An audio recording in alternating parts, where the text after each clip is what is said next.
3, 2, 1, top. On continue sur la chaîne Dev to be Curious autour de l'agilité, on continue les sessions podcast autour de l'agilité, et je souhaite vous parler dans cette session d'un point qui aujourd'hui devient presque lourd, c'est l'agilité. En fait, on en parle à tort et à travers. Les banques sont agiles, les assurances sont agiles, tout le monde est agile, et Gilles, en fait, il en a marre qu'on parle de lui. Alors j'aimerais un peu remettre et recentrer ce que c'est vraiment l'agilité et remettre un peu, rendre à César, ce qui est à César. L'agilité, en veux-tu, en voilà. Une entreprise souhaite rassurer ses clients alors qu'elle a du mal à comprendre le changement en cours. Hop, elle utilise l'argument « je suis agile ». Une entreprise ne comprend pas pourquoi ses projets ne fonctionnent plus, pourquoi elle a un turnover important, elle dégaine la cartouche « agilité ». Au début, ça paraissait bien, ça fonctionnait bien, l'équipe avait le sourire, tout le monde y croyait. Les clients étaient intrigués et crurent au changement. Et puis, ce qui devait arriver arriva, l'agilité, mise sur un piédestal, descendit de sa montagne, entraînant tous les espoirs d'un changement positif dans sa chute. Mais comment on en est arrivé là ? Comment maintenant, on a l'impression d'être gavé de cette agilité, alors qu'elle paraissait aussi bien, sur le papier en tout cas. Et puis au début, la culture d'entreprise s'est oubliée. On a beau vouloir un changement, on a beau vouloir espérer que tout change d'un seul coup, dans la vie réelle d'une entreprise, ce n'est pas comme ça que ça se passe. Qu'est-ce qui peut empêcher à ce point que tout se fasse rapidement dans une entreprise ? Oui, vous avez trouvé vous aussi la raison. C'est la faute de cette maudite culture d'entreprise. Elle a d'abord des avantages, mais plus le temps passe et plus elle devient un vieux mammouth qui empêche que tout aille vite, que tout change. Et en fait, est-ce qu'il faut changer ? Cette culture permet à chaque entreprise d'être unique, pourtant. Elle lui permet de fédérer les personnes dans un grand but commun. Oui, et ça, c'est sur le papier. En fait, plus une entreprise grandit, plus il est difficile d'avoir une culture d'entreprise unique. Et plus elle grossit, plus chaque changement prend du temps. Surtout si la culture ne l'a pas prévu initialement. La culture d'entreprise, bien sûr. Et on voit qu'il y a un cercle vicieux qui se crée. Il ne sert donc à rien de décréter un changement dans une entreprise, il faut le vivre, et surtout, les salariés doivent adhérer à ce changement, voire même être ceux qui initient le changement. Tout le monde n'accepte pas le changement aussi vite. Alors il n'y a pas de bien ou mal, chacun ses personnalités, et les deux vont avoir pourtant un intérêt. Certains de toute façon le refuseront catégoriquement. C'est dans leur nature, et puis d'un sens, ça peut aider aussi à stabiliser une entreprise. Donc ça va être très dur de scénariser tout ça. Alors, allez dire et imposer que l'entreprise devienne agile, comme ça, et vous verrez les boucliers se lever contre vous à une vitesse éclair. Petite parenthèse, chez Netil, pourtant une entreprise agile, en tout cas je l'ai construit et amélioré petit à petit avec l'esprit Kaizen vers l'agilité. Rien que l'idée de proposer Slack plutôt que Skype, nous on utilisait beaucoup Skype et on en a essayé de passer à Slack, c'était moi qui l'ai proposé en tant que dirigeant, laissez tomber, ça a été une horreur et pourtant l'agilité est là. Il fallait plutôt laisser les salariés adhérer, en tout cas réfléchir à ce projet sans l'imposer. Et ça, c'est super intéressant, même dans une entreprise dite agile. L'agilité ne se décrète pas, donc elle se vit. Et ainsi, il est beaucoup plus facile de créer une entreprise, d'instaurer une culture d'agilité, malgré tout, dès le début, plutôt que décider qu'une entreprise, par exemple vieille de 20 ans, 50 ans, tout d'un coup serait agile en 2 semaines. Et ça, c'est souvent le biais cognitif qu'on croit. L'agilité, ça se vit et ça se ressent. Vous savez que l'agilité a son manifeste, c'est-à-dire une charte commune qui dicte des grands principes. J'ai d'ailleurs commencé plusieurs podcasts là-dessus.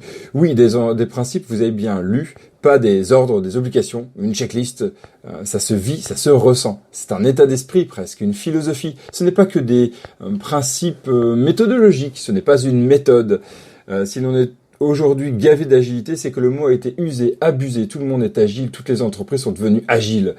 Même les banques seraient agiles, donc ce que je parlais en introduction, maintenant plus proches de leurs clients, soi-disant, car avant, elles ne devaient pas l'être. Ne pas faire la guerre avec ses clients, vive la collaboration. C'est sûr, lorsqu'on lit collaborer avec ses clients dans le manifeste agile, check, c'est bon, je parle avec mes clients, je collabore, moi voyons. Et certaines entreprises n'ont pas cherché plus loin. Que veut dire collaborer ? Mettre en place un processus achat qui va faire la guerre des prix, c'est collaborer à votre avis ? Une entreprise est-elle capable d'avoir confiance envers ses clients ? Vraiment confiance ? Arrêter de se cacher derrière des outils, des processus ? Privilégier les individus plutôt que les processus cadrés. Comment ça ? C'est possible ça ? C'est bon, celui-là aussi. Tiens d'ailleurs, je le fais, non ? Dans mon entreprise. Ah oui, allez hop, tchoc, je check. et c'est bon, je suis agile. Mais une entreprise est-elle réellement capable de faire confiance à ses salariés, de les laisser travailler en réelle autonomie, d'instaurer une culture de l'erreur, de ne vraiment pas fliquer, et malgré tout de le dire, de penser le faire, et de inconsciemment le générer en tant que dirigeant? Moi, je l'ai vécu malgré moi, alors que je voulais tout ça. C'était un énorme travail aussi sur ma posture de dirigeant, de dirigeante. Et vous y avez réfléchi à cette partie-là? Être capable de mettre en place tout un environnement pour l'erreur aide à l'amélioration continue de l'entreprise, n'est-ce pas? Est-ce que c'est facile? Est-ce que vous avez réussi à le mettre en place? N'avoir qu'un seul et unique indicateur, le produit, l'entreprise qui fonctionne, peut aussi aider. Trop souvent, on va se cacher derrière une documentation. Les échanges, les remontrances seront autour de la qualité de la documentation et non sur le concret, le fonctionnel, le but du projet, le but de l'activité. Un plantage en production, c'est la faute de la documentation. Et oui, c'était pas bien écrit et pas ceux qui ont pensé à créer cette norme. Non, faut discuter et prendre la responsabilité. Mais responsabilité, ça veut dire souvent perte de prime. Et vous voyez qu'il y a pas mal de vices cachés derrière ça. Et si on arrêtait de penser faute, mais amélioration déjà, on ferait mieux la prochaine fois, non? C'est faisable dans votre entreprise. Et puis tout change aujourd'hui. C'est vraiment difficile, d'ailleurs, parenthèse. C'est pas ce qui est le plus simple à mettre en place. Il est presque impossible de faire un plan qui ne changera pas.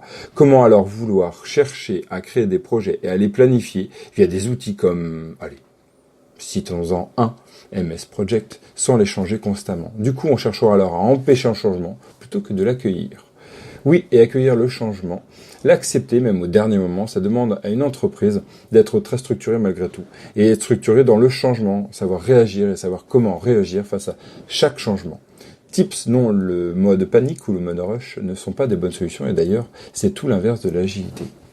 D'ailleurs, on va chercher un bouc émissaire qui est trop souvent utilisé. Vous l'aurez compris, il s'agit d'un vrai travail de fond pour créer une entreprise agile. En fait, on ne dit pas qu'une entreprise est agile, elle le devient naturellement après un travail constant, progressif, pour s'améliorer tous les jours vers une vraie agilité. On ne naît pas agile, on le devient, pourra-t-on dire. L'agilité devient alors une conséquence et non le but. Et quand ça ne fonctionne pas, lorsqu'un projet n'atteint pas son objectif, qui accuse-t-on? D'ailleurs, souvent l'agilité. Et non, la faute c'est à l'outil, voyons. Ce n'est pas la faute à la personne qui utilise l'outil. Chaque outil a sa fonction. Vous voyez, on est toujours à chercher la faute. Chaque outil a aussi son mode d'emploi. Et c'est là que c'est le plus difficile avec l'agilité. Il n'y a pas un vrai mode d'emploi. Ce sont en fait des recommandations. Et même si on le cadre en utilisant le framework Scrum, par exemple, ce n'est pas une méthode, par exemple, ou en faisant de l'extrême programming, cela ne fonctionnera pas de prime abord. Il est nécessaire d'avoir la culture agile et il est nécessaire de la cultiver. Culture, cultiver, c'est exactement comme un champ, c'est exactement comme des graines qu'on veut faire pousser. Et donc, on va chercher comme principe des équipes autonomes, chercher à les autonomiser. Qu'est-ce que ça veut dire, être autonome?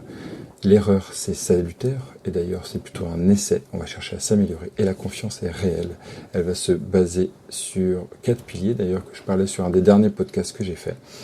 Arrêtons de prendre l'agilité pour ce qu'elle n'est pas. Non, ce n'est pas le Saint Graal, ni le Messie. Ce n'est pas dire « je suis agile », que tout le monde est bon. Agilité, bonjour. Non, ça se devient. Et à la fin, à un moment donné, on regarde le chemin parcouru, on se dit « hey, en fait, on est devenu agile ». Avant tout, il existe des femmes et des hommes, et pensons à elles et à eux, celles et ceux qui travaillent, qui connaissent leur travail. Vous l'aurez compris, je milite pour redonner tout son sens à l'agilité, à la vraie agilité. Allez, la prochaine fois, je parlerai de bienveillance, peut-être tout un programme. Je vous dis à très vite chez Dev to be Curious, et d'ici là, restez curieux, restez curieuse.